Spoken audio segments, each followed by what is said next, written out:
Hey everyone, Me Machine Dean here. We are currently sat in a car. This is not my normal filming area, but we're on a road trip today. I'm going to show you where we're going to go in a little bit. So come with me whilst we go on a very interesting and very cool retro-themed road trip. See you soon.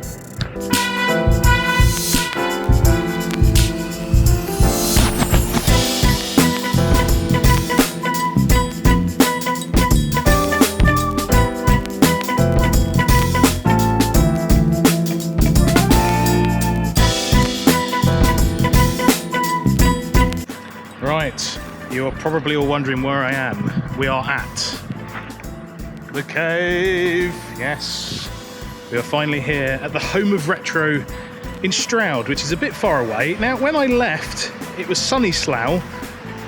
It's a bit cloudy. So yes, we've driven, what was it, 73 miles I think it was?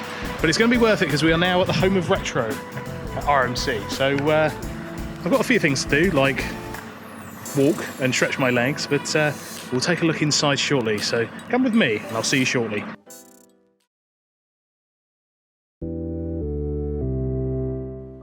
Upon entry to the cave, the first thing you are greeted is this wonderful wall of electronic gaming devices.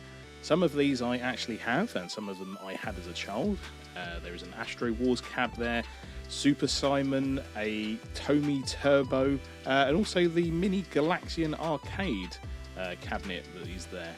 It's a wonderful display. You hear all the little noises of the units being powered on and the interesting standby noises that some of them make. It really is a fantastic little display, and it brought back such an instant nostalgia hit to my youth and to my childhood. And the colours just really pop out on this particular stand that they have within the cave.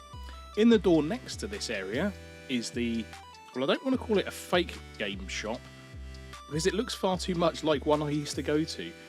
So I used to go to one called Slough Computers a long time ago. It has now been and gone, unfortunately, but it looks exactly the same.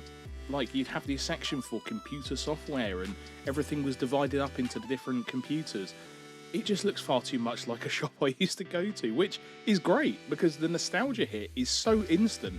Seeing all the boxes laid out, seeing the artwork, seeing the hangers that have the console games on, as well as the areas where the cassettes are, it's just brilliant. And to have this Mister setup where you scan the barcode to play the game, well, as you can see, I absolutely loved it.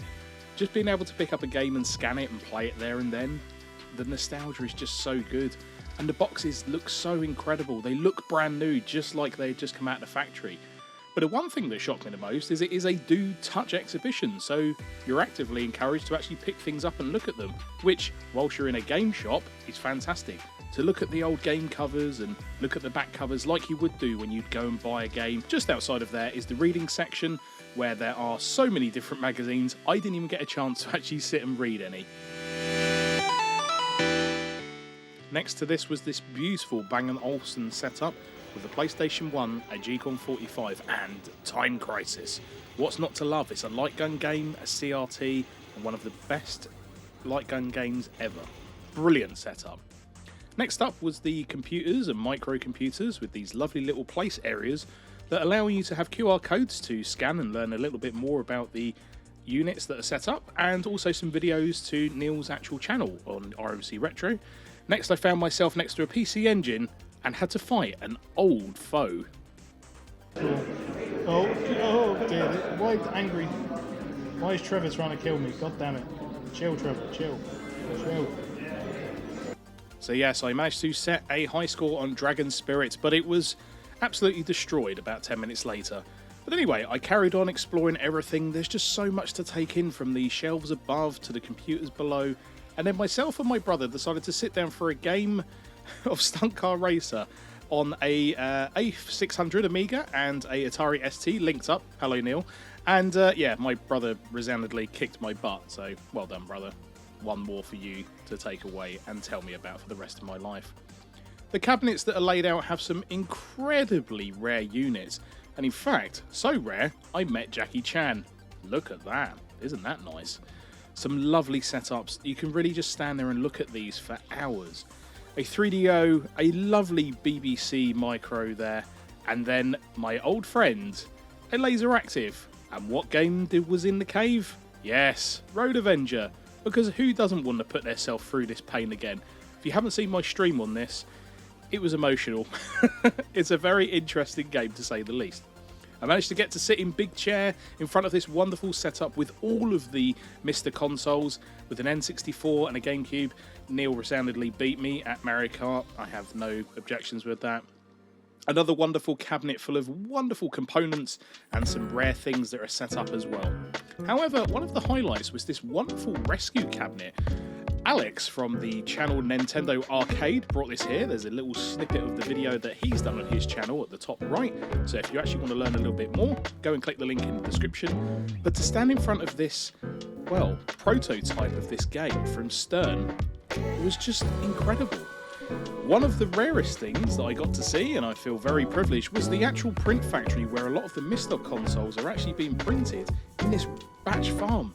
It's incredible to see. It's like a Charlie and the Chocolate Factory for Misters. It's brilliant. Anyway, all I can say is it was an incredible day. It flew by in, well, it felt like 10 minutes, but we were there for about 4 or 5 hours.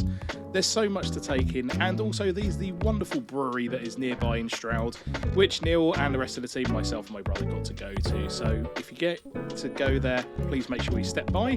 And if you want to visit, please visit rmcretro.com and pay yourself a visit. A big thank you to Neil and the team, but from me, Machine Dean, I'm signing out.